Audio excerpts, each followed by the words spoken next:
Mas antes de eu começar a pregar, eu sempre gosto de pedir o precioso Espírito Santo que esteja movendo no nosso coração.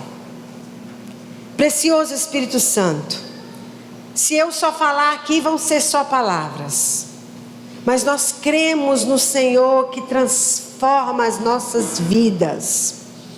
A tua palavra fala que o Senhor nos convence. Espírito Santo de Deus, convence o nosso coração.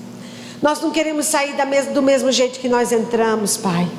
Nós queremos sair diferentes, mais e mais parecidos com Jesus.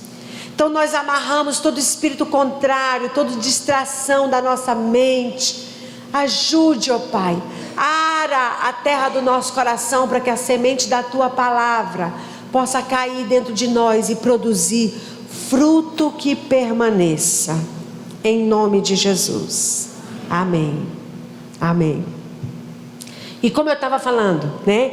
O próprio Jesus falou que Ele edificaria a sua igreja.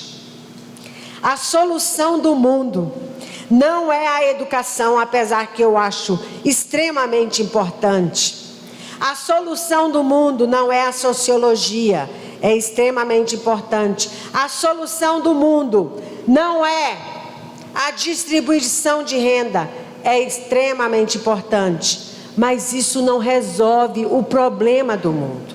Porque o problema do mundo, o que nós vemos, o que nós percebemos, é o comportamento das pessoas. E você pega uma pessoa que é estudada, que viveu sempre bem, que ajuda os pobres, mas a essência dela é ruim. Ela faz coisas, faz atrocidades. E você pensa, como é que um médico, ou uma pessoa que estudou, ou uma pessoa, como é que uma pessoa faz uma coisa dessa? Por quê? Porque a essência da pessoa é má. E o único que trabalha na essência, que faz uma mudança, não é de fora para dentro, não é um comportamento eu aparecer aqui e parecer que eu sou santinha e boazinha e tudo. O único que faz uma mudança interior, que muda a nossa essência, é o Senhor Jesus Cristo. E a instituição que Ele colocou aqui na terra foi a igreja. A igreja, Ele disse, eu edificarei a minha igreja. A igreja que vai mostrar Jesus é a solução da humanidade. É a igreja de Jesus, o corpo de Jesus aqui na terra. Ele está esperando em nós, para que nós, a igreja, possamos fazer a diferença. Ele instituiu a igreja, e nós temos o privilégio de fazermos parte dessa igreja, do corpo de Cristo, a expressão de Cristo aqui na terra. E uma das coisas que Ele instituiu foi a igreja, e um dos braços da igreja, que é o que eu quero falar hoje, é a família. Família é extremamente importante. Mas pastor Andréia, eu não venho de uma família como você pensa de família. Eu não tive um pai, eu não tive uma mãe, eu fui criada pela minha avó, pela minha tia. Eu não conheço, eu não sei nem quem é o meu pai. Nós entendemos que as pessoas estão inseridas, todos nós estamos inseridos num contexto de muitas vezes uma família desestruturada, uma família disfuncional. Tem outros que estão inseridos num contexto de uma família funcional. Mas nós não estamos aqui para apresentar o contexto em que nós estamos vivendo. Nós estamos aqui para entender, para compreender, para saber o contexto, os princípios que a palavra de Deus nos dá acerca de família. Família é extremamente importante. E eu acho que nós temos que de vez em quando estar pregando sobre isso. Por quê? Porque hoje em dia, o que mais o mundo tem procurado atingir e destroçar, desvirtuar, são as famílias. E gente, não é o que eu vou falar aqui no comecinho, não são dados que foram feitos pelo povo evangélico. São dados que foram feitos por pessoas seculares, que não conhecem a Deus, que não conheceram a Deus, mas que estudaram, que pesquisaram e que viram que se a família for atingida em uma nação, a nação entra em decadência. E nós como igreja, nós temos que levantar e nós temos que dar o parâmetro, nós temos que dar o modelo, nós temos que mostrar para o nosso contexto, para a nossa sociedade, o que é uma família. Porque cada geração vem com uma concepção de família, vem com uma maneira de ver a família.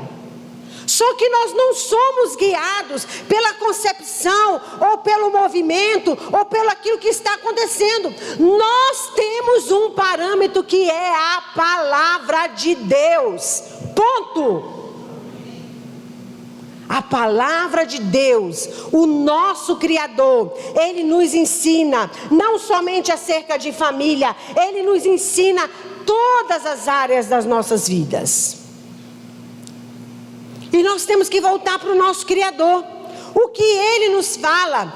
O que Ele nos fala acerca de família? A família é tão importante que alguns pesquisadores fizeram pesquisas. O John White, ele pesquisou 57 civilizações. 57 civilizações. E ele chegou à conclusão: como vai a família, vai a nação. Se a família se deteriorar, a nação começa a deteriorar também.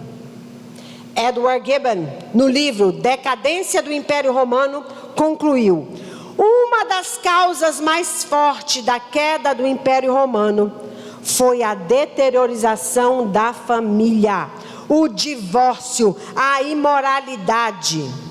Carl Zimmerman, no livro Famílias e Civilizações, concluiu: a decadência da cultura está ligada à decadência da família. Família é extremamente importante. Pai, mãe, filhos, avô, avó, tia, tio, primo. Isso é extremamente importante, gente. E nós vamos ver o que Deus fala acerca de uma família. O que Deus fala acerca da família? Vamos abrir em Deuteronômio 6, no comecinho da Bíblia. Deuteronômio 6.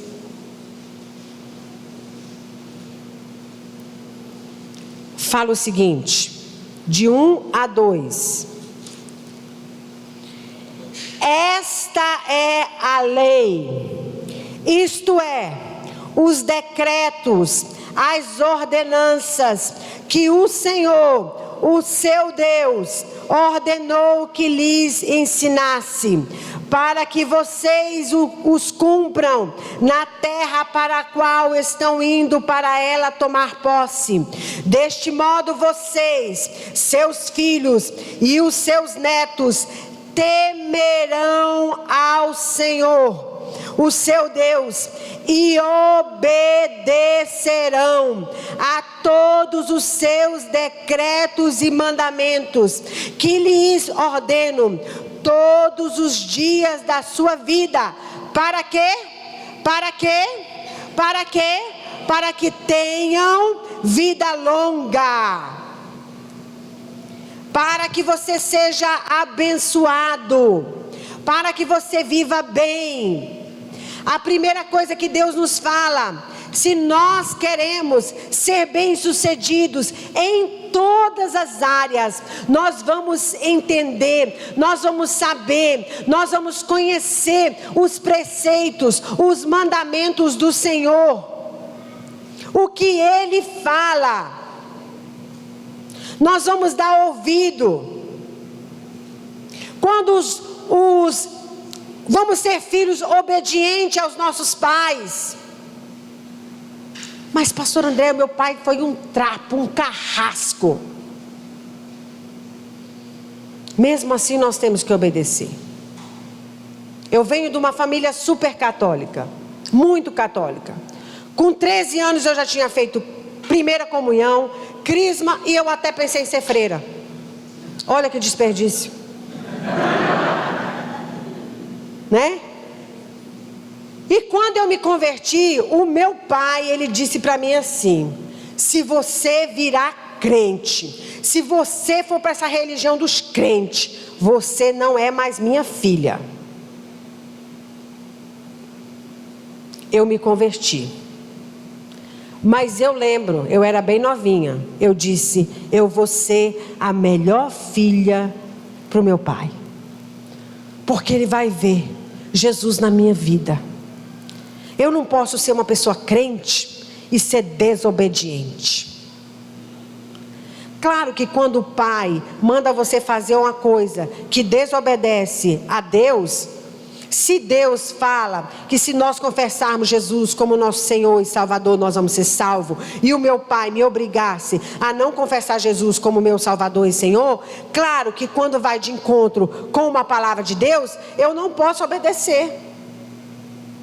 Se o meu pai me mandar eu mentir, eu não posso mentir. Se o meu pai me mandar eu roubar, eu não posso roubar.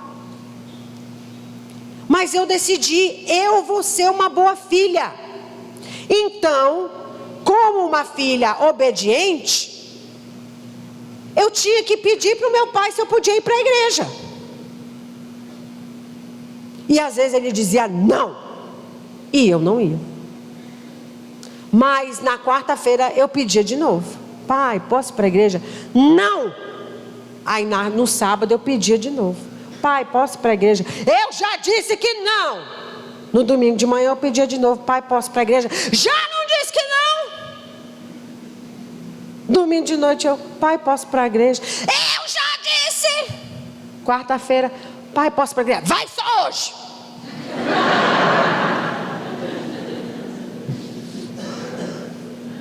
Hoje meu pai é um homem convertido, ele tem maior orgulho que ele tem uma filha missionária, pastora. Mas ele viu em mim. Por quê?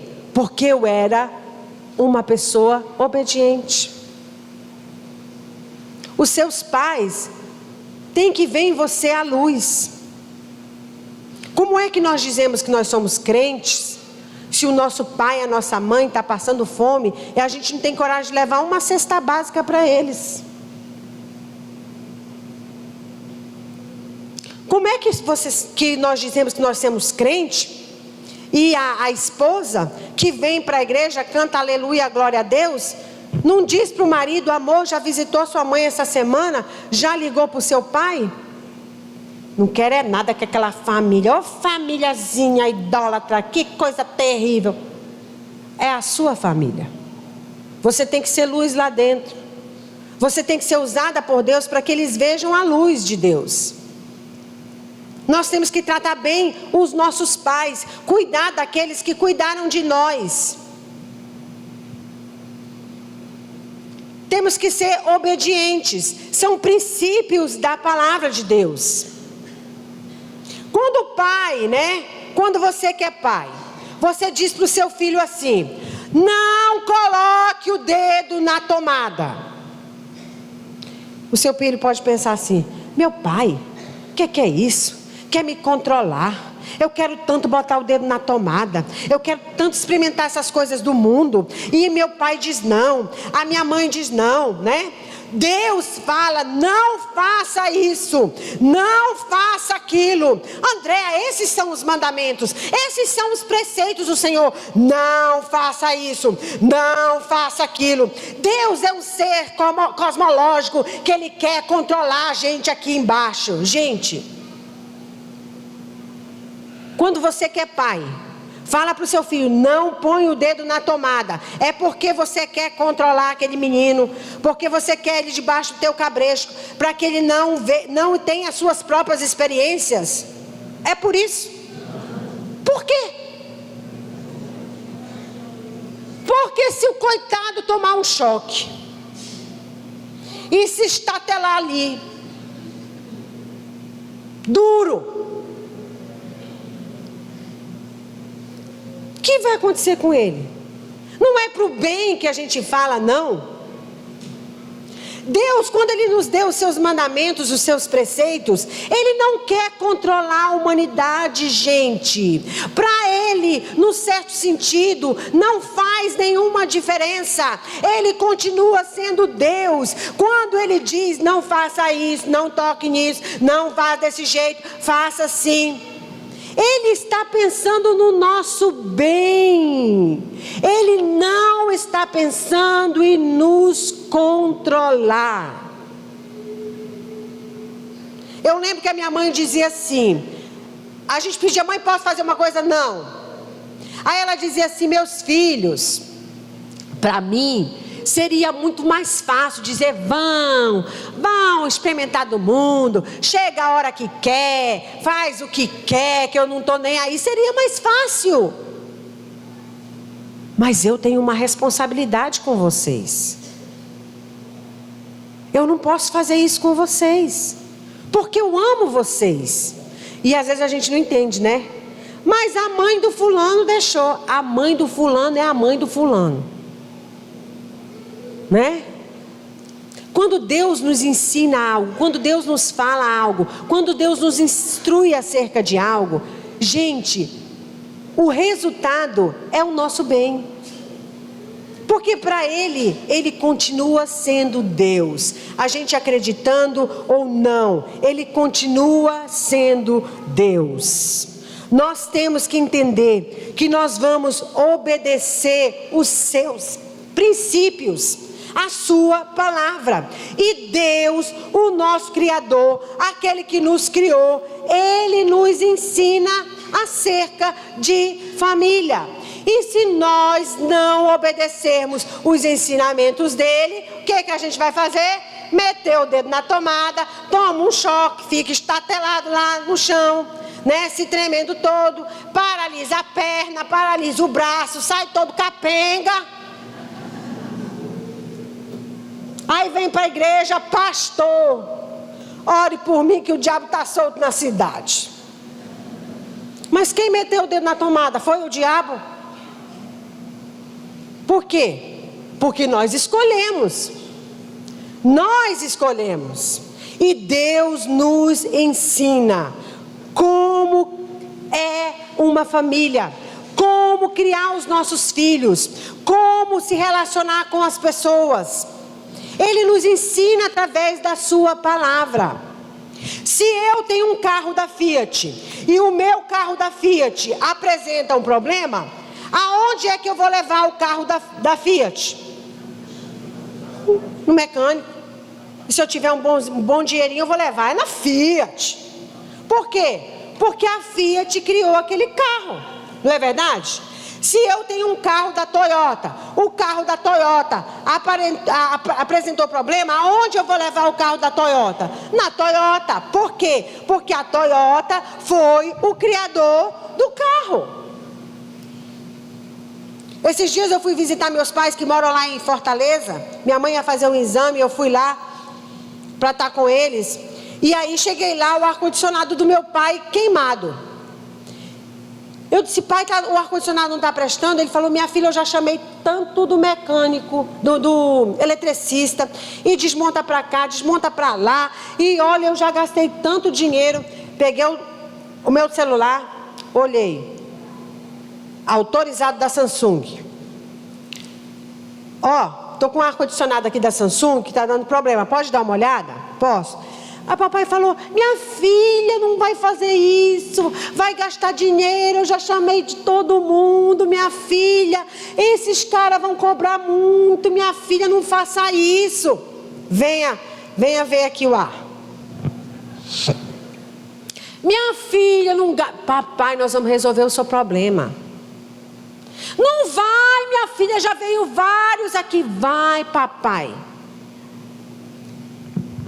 Aí fiquei lá, o cara tinha marcado para a próxima semana. Aí liguei para o papai. Papai, o rapaz foi ver o ar-condicionado? Fui, minha filha, você não sabe. Eles tiraram todo o ar-condicionado, limparam tudo, desentupiram, fizeram tudo. Minha filha, o ar-condicionado está perfeito. Mas olha que eu já gastei dinheiro.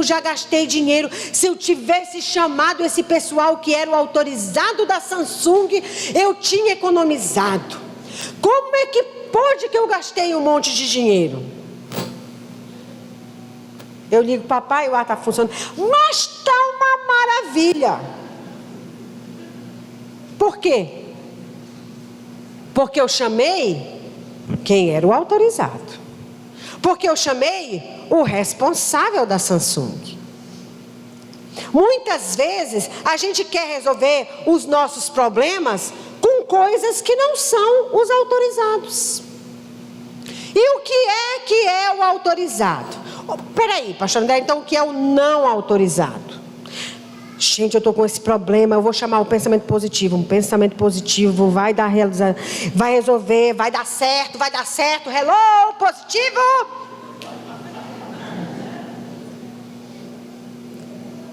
Né? Aí eu vou chamar um sei que lá e papapá, isso vai dar certo.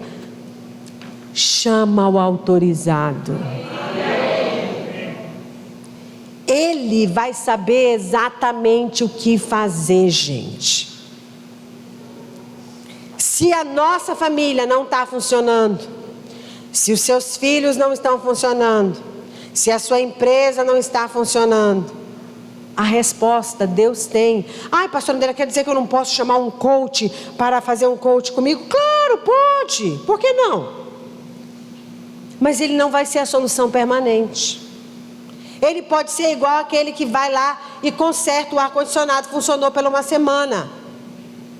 Mas a fibra, a raiz, as entranhas precisam da palavra de Deus. Nós precisamos da palavra de Deus. Nós precisamos daquele que nos criou, que tem conhecimento acerca de nós, como é que nós somos feitos. A Bíblia nos ensina. E uma das maiores crises numa família, e agora,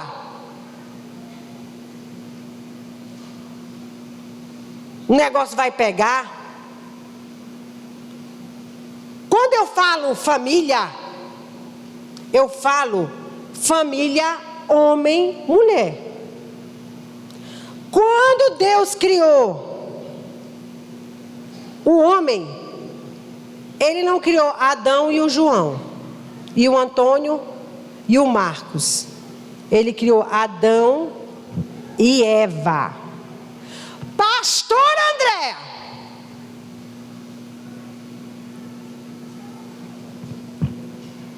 é a Bíblia que diz. É a Bíblia que diz. Não sou eu que falo. É a Bíblia que fala. É a palavra de Deus. Os nossos padrões não são o que o mundo diz. Gente, você sabe que tem país onde o mundo, aquela localização, aquela civilização, ela acredita que pedofilia é normal. Você abusar de uma criança é normal. E porque eles dizem que pedofilia é normal e você abusar de uma criança é normal, eu vou aceitar que aquilo é normal? Eu não posso. Por quê? Porque eu tenho um padrão, porque eu tenho a Bíblia, eu tenho um estatuto, eu tenho algo em que eu acredito. Se a pessoa quer acreditar, problema dela. Se ela quer meter a mão na tomada, problema dela. Mas ela que não venha querer que eu meta o meu dedo na tomada. nós temos a escolha. Eu posso escolher o que eu acredito, como eu respeito que a pessoa tem o direito de escolher o que ela acredita. Amém. Mas o que eu acredito é baseado na palavra de Deus. É o que Deus fala. É isso que eu acredito. Se outro quer acreditar diferente, tchau e bênção, eu vou orar por você, meu irmão. Mas quem disse que a sua verdade é melhor do que a minha verdade? Eu não disse. E aliás, esse conceito de verdade está tudo, né? Não existe verdade absoluta. Alguém um dia disse, não existe uma verdade absoluta. É mesmo? E como é que eu posso saber que se o que você está dizendo é verdade? Se não existe verdade absoluta, como é que eu sei que o que você diz é verdade? Gente, que loucura é essa? Eu vi um pesquisador que foi para uma universidade, Harvard, Yale, eu não sei, por causa dessa coisa de não existir uma verdade. Porque aquilo que é verdade para você pode não ser verdade para mim. Aquilo que você acredita que é verdade para você não é para mim. E o pesquisador foi lá entrevistar os alunos, né? E os alunos saindo, existe verdade absoluta? Não. Então não existe uma verdade absoluta. Não. O que é verdade para você pode não ser verdade para mim. E vários eles entrevistou e todos tinham a mesma resposta. Intelectuais, estudantes, advogados, sociólogos. E o entrevistador, ele era meio baixinho. Ele falou assim, e se eu disser para você que eu tenho 2 metros de altura? Bom, você acha que você tem. Eu tenho ou não tenho? Se você acha, tudo bem. Então isso é verdade ou não é verdade? De repente você acha que tem, então é verdade para você. E se eu falar para você que eu sou chinesa? Acho que talvez você tenha um parentesco chinês. Então não é verdade? Pode ser que seja verdade. E se eu falar para você que eu tenho 200 quilos? Se você acha, então você tem. Que paranoia é essa, meu Deus? Que loucura é essa? Como é que não existe verdade absoluta? Como é que uma pessoa magra, eu olho para aquela pessoa magra e ela diz que ela é gorda, e eu digo que ela é magra, mas não é porque aquilo é verdade para ela ela é gorda, para mim ela é magra, mas não é magra nem gorda. Pelo amor de Deus, gente.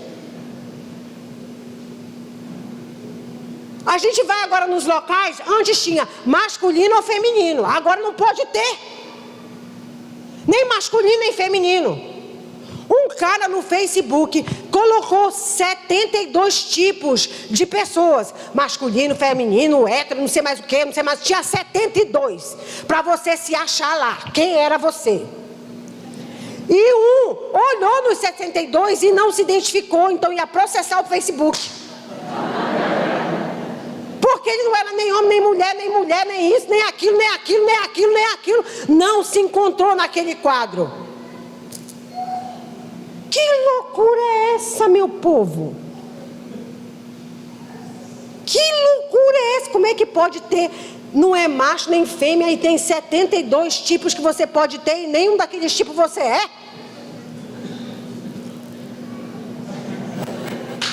Só o Senhor da glória.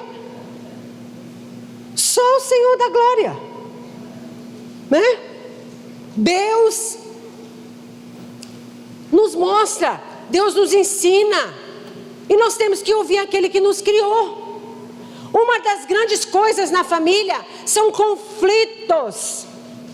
Pessoas estão cheias de conflito. E você sabe que você paga muito para resolver, para solucionar conflitos. Os psicólogos, os aconselhadores, os terapeutas. Por quê? Porque pessoas não estão sabendo conviver com outras pessoas. Eu lembro quando a gente morava em Fortaleza, a Priscila tinha um amigo da igreja e ela dizia assim para mim: mãe, eu gosto tanto desse menino, ele é tão legal. Ela não gostava dele assim com nenhuma intenção, era só amizade. Mas ela dizia: eu gosto tanto desse menino, ele é tão legal. Mas ele é tão legal no Facebook, quando a gente encontra ele, ele não abre a boca. Eu queria que ele fosse aquele do Facebook, porque ele é totalmente diferente quando eu estou conversando com ele. As pessoas não conseguem se relacionar. Uma das grandes crises da nossa sociedade hoje, eu não sei conviver com o outro. Que louco! Esses dias eu vi uma japonesa no Japão, um emprego que está crescendo muito. Amigo de aluguel. Amigo de aluguel?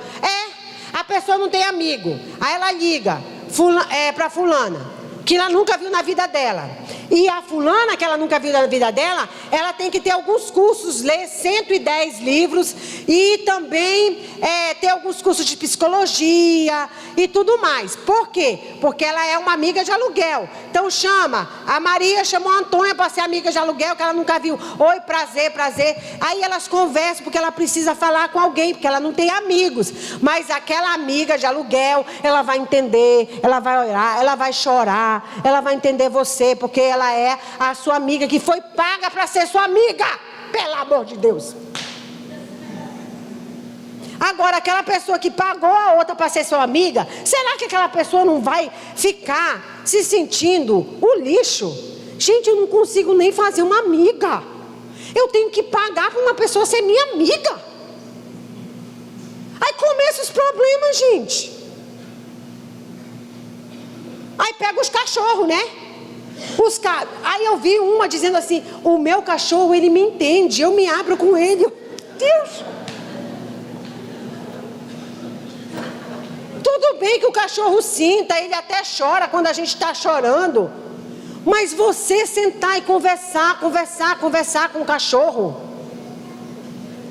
E um dia desse eu vi na Fátima Bernardes uma mulher com um cachorro, que esse cachorro ele ajuda muitas pessoas.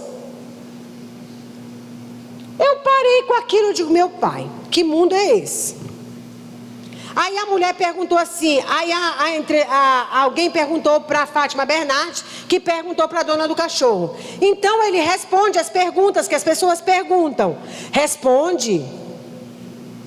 Aí a mulher perguntou assim, elas estão saindo porque elas têm que pegar o ônibus, né, as mulheres. Bye, tchau, tchau. Saiu bye. Então o que aconteceu? Vamos esperar elas saírem. Então o que aconteceu? A moça perguntou para a Fátima Bernardes. Então o cachorro responde as perguntas das pessoas. Responde.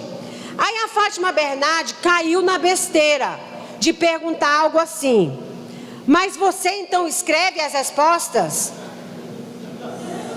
A mulher disse: eu? Não, é ele. Aí a Fátima: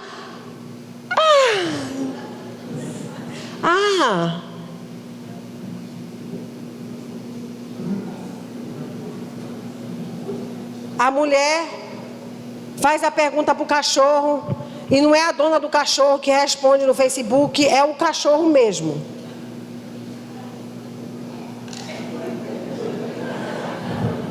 Meu Senhor, tem misericórdia desse mundo. Vê se a igreja não é a solução, gente. Vê se não somos nós, a igreja de Jesus, que temos um manual, que temos um padrão, que temos um parâmetro. Se não somos a solução para a humanidade, gente. O corpo de Cristo aqui na terra. E uma das coisas que eu quero falar bem rapidinho é essa área de resolver conflitos dentro do lar. Nós precisamos saber resolver conflitos dentro dos nossos lares. Você papai, você mamãe, você jovem, você adolescente, você criança, nós precisamos. Por quê? Porque muitas vezes nós estamos perdendo a arte de nos comunicarmos. É muito comum a gente chegar no local, tá todo mundo no restaurante falando por telefone. Eu tô aqui, você tá aí, eu tô mandando recado. Você viu a fulana que entrou? Eu vi. Não sei o que, essa comida não tá boa, né? Não. Né? Aí você ia dizer não, mas você fala não, mas eu não vou dizer isso. Aí, mais ou menos. Né? Perdendo a arte de comunicar, isso é extremamente importante. Nós, como família, temos que saber solucionar, resolver conflitos dentro dos nossos lares. E eu vou te dar algumas dicas que vão te economizar muito dinheiro se você fosse pagar um terapeuta e um psicólogo para resolver os seus problemas. Pastor André, então eu não posso procurar um psicólogo? Eu não estou dizendo isso, eu sou psicóloga. Né? Eu não estou dizendo isso. Eu estou ensinando alguns segredos para você solucionar, resolver conflitos no seu lar. E o primeiro segredo, primeira coisa, seja uma pessoa cheia de Jesus. Você sabe que isso faz a grande diferença? Porque quantas vezes, né, eu li a minha Bíblia, Deus falou no meu coração, aconteceu algo e eu ia reagir de um jeito, mas porque eu li na palavra de Deus, eu vou reagir de outro. Se eu sou cheia de Jesus, eu vou ter as atitudes que Jesus teria. Lá nos Estados Unidos, os jovens, adolescentes, eles usam uma pulseirinha que está escrito assim: What would Jesus do? O que Jesus faria? O que Jesus faria se ele fosse convidado para uma balada? O que Jesus faria se eles estivessem contando piada suja? O que Jesus faria se o seu amigo abrisse uma revista pornográfica? O que Jesus faria se os meus amigos quisessem quebrar um carro? O que Jesus faria se a minha mãe... Aí vai. O que Jesus faria? Se nós formos mais parecidos com Jesus, nós vamos ter as mesmas reações que Jesus teve. E para nós sermos parecidos com Jesus, nós temos que conviver com Jesus. Ontem mesmo uma irmã veio para mim e falou assim: Pastor André, você está a cara do pastor Eibe. Por que as pessoas falam isso? A minha filha vai casar agora, né? A nossa filha junto com o filho do Luciano Subirá. E as pessoas olham a foto deles e falam assim: gente, como eles são parecidos. Eles podiam ser irmãos. São tão parecidos os dois.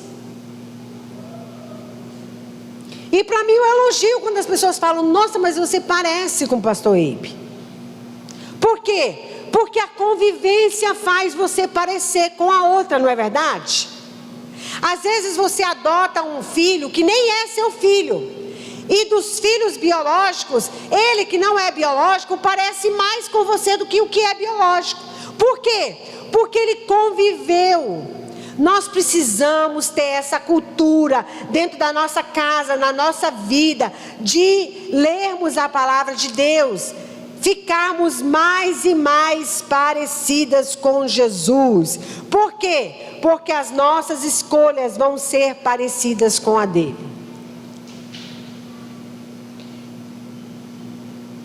Existia um grande pianista.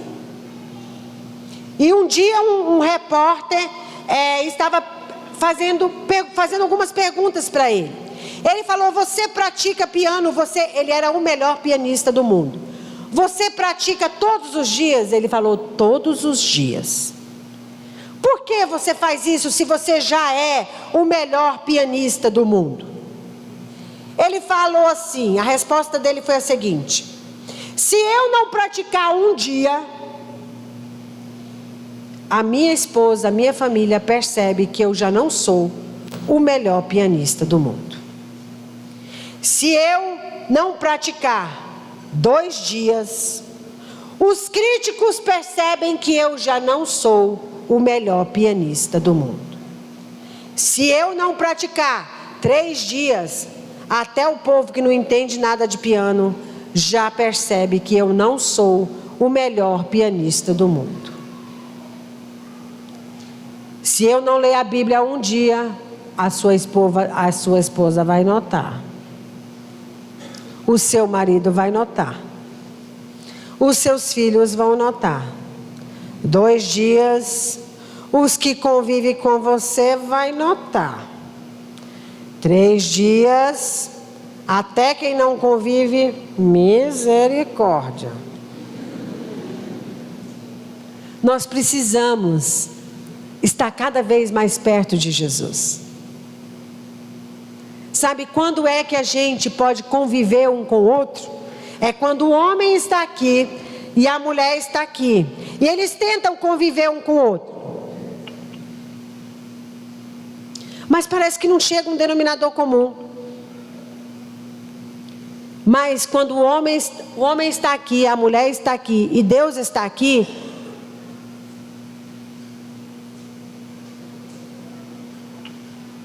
eles se aproximam e eles encontram um denominador comum.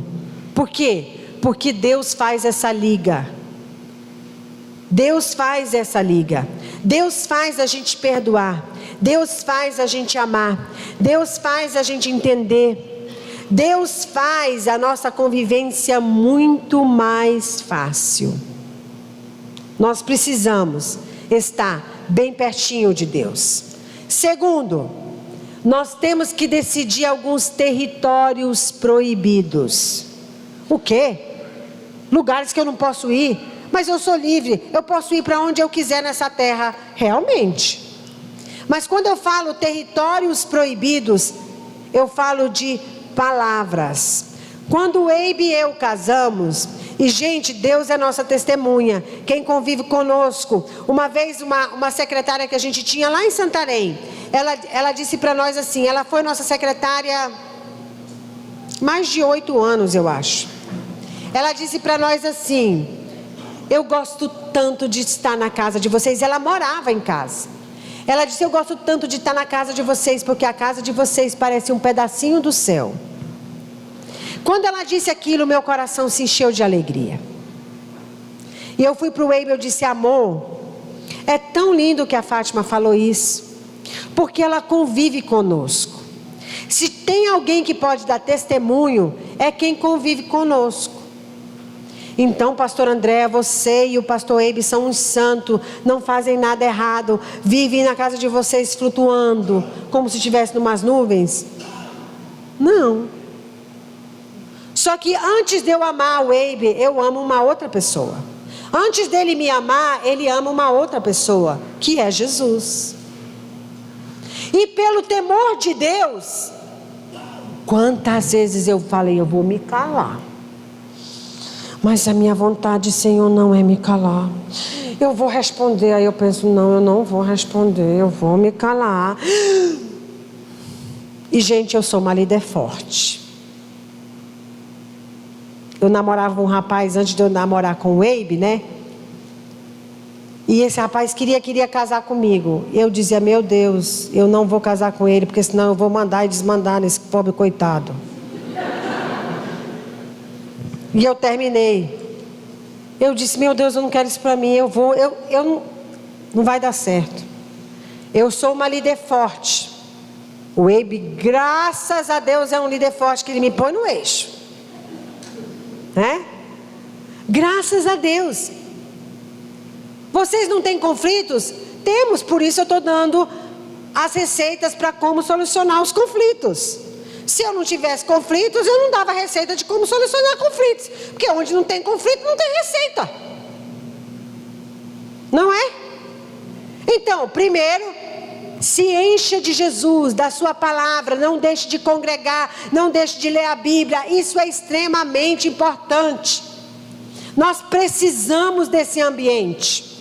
Segundo, decida alguns territórios proibidos, palavras que você não vai falar. Eu não vou falar isso. Tipo, eu te odeio, eu ainda te mato. Tu é uma desgraça na minha vida. Maldita a hora que eu casei contigo. Gente, nós não podemos abrir a boca para falar uma coisa dessa. Primeiro, nós fomos criados à imagem e à semelhança de Deus. Deus criou as coisas com suas palavras. A Bíblia fala que nós vamos dar conta de toda a palavra que nós falarmos. Segundo, eu tenho Jesus no meu coração e eu tenho o temor de Deus. Eu não vou falar uma coisa dessa. No motivo da raiva. Então você tem que decidir, está bem claro na sua cabeça, coisas que você não vai falar. Pode chover canivete, mas eu não falo. Está decidido. Você tem que decidir isso antes do fogo pegar. Quando existia a Rússia e a União Soviética, eles tinham uma guerra, chamada Guerra Fria. Quem assistiu Rocky Balboa, todos aqueles filmes lá, lembra, Era aquela Guerra Fria da Rússia contra a União Soviética. Mas eles tinham uns acordos entre eles, sabiam? Acordos de coisas que eles não iriam fazer. Mesmo que eles estavam em ponto de guerra, tinha coisas que estava acordado entre os dois países. Nós não vamos fazer. E uma das coisas chamava mad. Mad quer dizer mal, raiva, mad. Mas também queria dizer massas de destruição, bombas de destruição em massa, uma coisa assim. Eles tinham esse acordo que eles não iriam fazer, por quê? Um não ia jogar uma bomba dessa espécie lá que eles tinham decidido no outro. Por quê? Porque senão seria o extermínio da humanidade. Tem coisas que nós não podemos falar, gente. Eu não posso abrir a minha boca para dizer isso, mesmo que eu estou com raiva, eu estou querendo esganar, mas eu não vou. Por quê?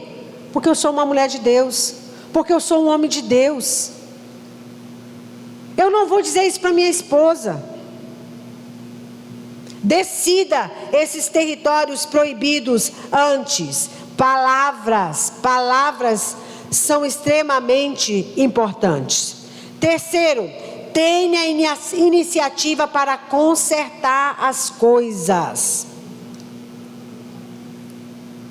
Casal que brigue, faça uma semana, 2 dias, 3 dias, um mês, um com a cara desse tamanho, o outro. Que é isso, gente? Como diz o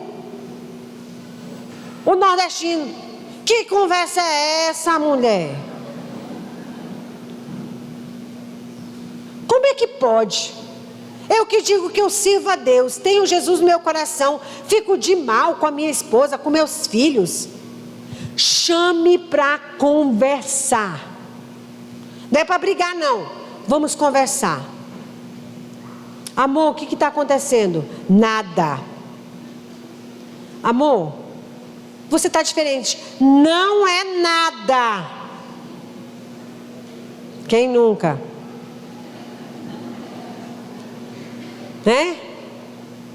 E o marido, a Bíblia fala que o marido, ele tem a responsabilidade de ajudar a sua esposa, porque o marido é como Cristo faz com a sua noiva. Como é que Cristo faz com a sua noiva? Ele conversa com a noiva, ele dá a palavra para a noiva, ele vai convencendo a noiva. Essa é a responsabilidade do marido. Chame a esposa, vamos resolver, amor. Vamos conversar. O que está acontecendo? A Bíblia fala que a gente não deve nem dormir, os dois com raiva. É errado, eu estou desobedecendo. Deus está dizendo, não põe o dedo na tomada, não fique com raiva, não se põe o sol sobre a vossa ira, resolva. E eu vou lá e ponho o dedo, porque Deus quer me controlar. Eu não estou sentindo de falar com essa mulher, e Deus manda que eu fale. Para o seu bem. Chame sua esposa, vamos conversar, vamos resolver. Peça perdão. Cada um de nós vai prestar contas diante de Deus. Nós temos que ter iniciativa, e especialmente o homem, de chamar e resolver. E a mulher tenha como lema na sua vida: eu sou uma pacificadora. Eu não vou ser aquela mulher que... Quer um segredo? Mas pastor André, me dá uma vontade de falar. Dá uma dentada na sua língua na hora. Porque quando a gente morde a língua da gente, a gente não tem vontade de falar nada. A gente fica assim, ó. Ai meu Deus, daquela dor que vai até lá nos fios do cabelo. Ai meu Deus. Ai. E o homem está falando. Ai meu Deus. A gente não tem vontade de abrir a boca. E alguém pergunta alguma coisa, a gente, meu Deus do céu. Não fale, né? Tenha iniciativa. O nosso compromisso é, em primeiro lugar, com o Senhor. Eu vou resolver os problemas. Eu vou compartilhar. Pastor Andréia, é porque nós somos lá em casa, tem uma incompatibilidade. Nós somos incompatíveis. Você sabe que essa palavra incompatibilidade foi criada pelos advogados para explicar nas cláusulas, quando um casal se separava sem motivo, incompatibilidade de gêneros. O que é isso, meu povo? São incompatíveis. Gente, que loucura é essa? Isso não existe, gente. Todo mundo é incompatível. Não existe alguém que é exatamente como você. Existe. Você já achou alguém? Não existe, gente. Nem os gêmeos, univitelinos, nem eles. Incompatibilidade, todos nós temos. Nós nunca fomos compatíveis. Nunca vai ter uma Andréia igual a mim. Nunca vai ter um Eibe igual a ele. A incompatibilidade é presente dentro de nós sempre. Cada um de nós é um ser único. Não tem esse negócio. Não nos damos bem porque somos incompatíveis. Que descoberta! O que existe não é incompatibilidade, é inflexibilidade. Eu não sou flexível. Quando você acha uma coisa e eu acho outra, e eu ponho o pé que a minha coisa é melhor do que a sua, e você põe o pé que a sua coisa é melhor do que a minha, aí sim, a inflexibilidade. Eu não cedo, você não cede, a inflexibilidade. Mas a Bíblia nos ensina a sermos flexíveis. Quer um segredo de um casamento duradouro? Seja flexível. Esse é o movimento da vida. É a flexibilidade.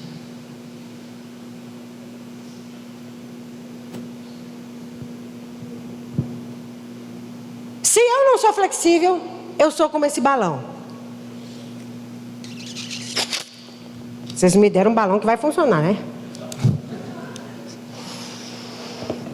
É a minha opinião que vai prevalecer. Eu é que sei como faz as coisas.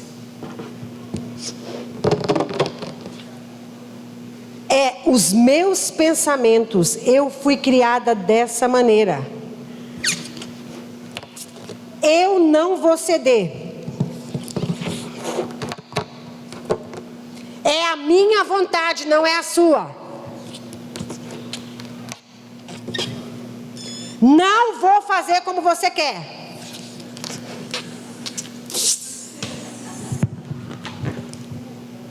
Não vou me entregar.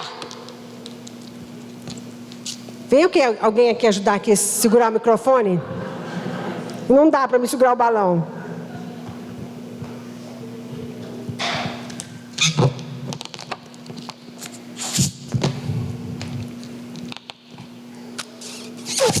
A minha vontade. A minha vontade.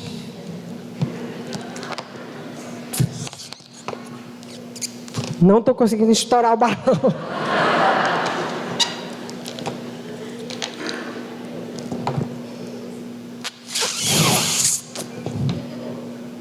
Sempre a minha vontade. O que acontece quando eu vou inflando isso?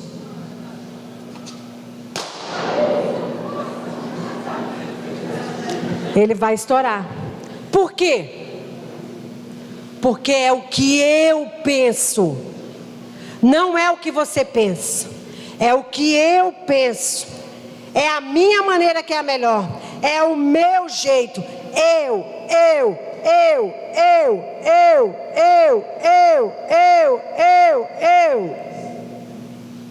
E aí o que acontece? Estoura. Mas o movimento da vida não é esse. O movimento da vida é flexibilidade. Põe a mão no seu pulmão. Inspire. Respire. Inspire. Respire. É esse movimento.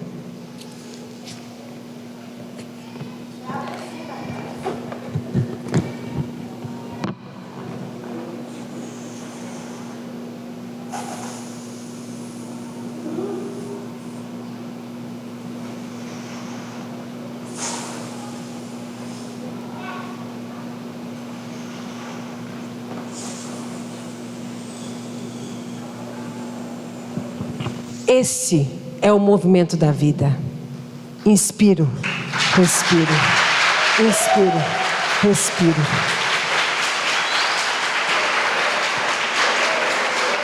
Não é só a minha vontade. É a sua vontade, é a minha vontade. É a sua vontade, é a minha vontade. Isso é Jesus vivendo em nós. Isso é Jesus vivendo em nós. E a Bíblia fala que as nossas obras, a nossa maneira de viver, a nossa família, elas têm que refletir Jesus. Para quê? Para que o mundo glorifique a Deus. Nós somos essa igreja que Jesus chamou para demonstrarmos o movimento da vida. Você é essa igreja que Jesus chamou para demonstrar o movimento da vida nessa cidade. Fique de pé.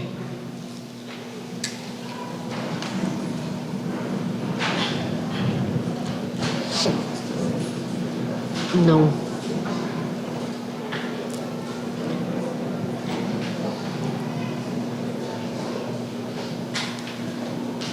Pai, nós ouvimos a Tua palavra, Senhor. Nos ajude a meditarmos nessa palavra, a colocarmos em prática, a vivermos de maneira que a gente possa demonstrar Jesus em nós. Não são os meus desejos, não são as minhas emoções que guiam a minha vida. É o Senhor, Pai. E o Senhor nos ensinou a amar, a perdoar, a compreender, a chorar, a rir. Não era só um movimento estático da minha vontade, da minha vontade. O Senhor nos ensinou ali naquele jardim: não seja feita a minha vontade, mas a tua vontade. possa ruminar nessa palavra, Pai, e praticar, Senhor, sabendo que um dia nós vamos prestar conta diante do Senhor acerca desse movimento da vida, como nós usamos a nossa vida. Nos ajude a refletirmos no Senhor. Queremos cada vez mais refletir o Senhor.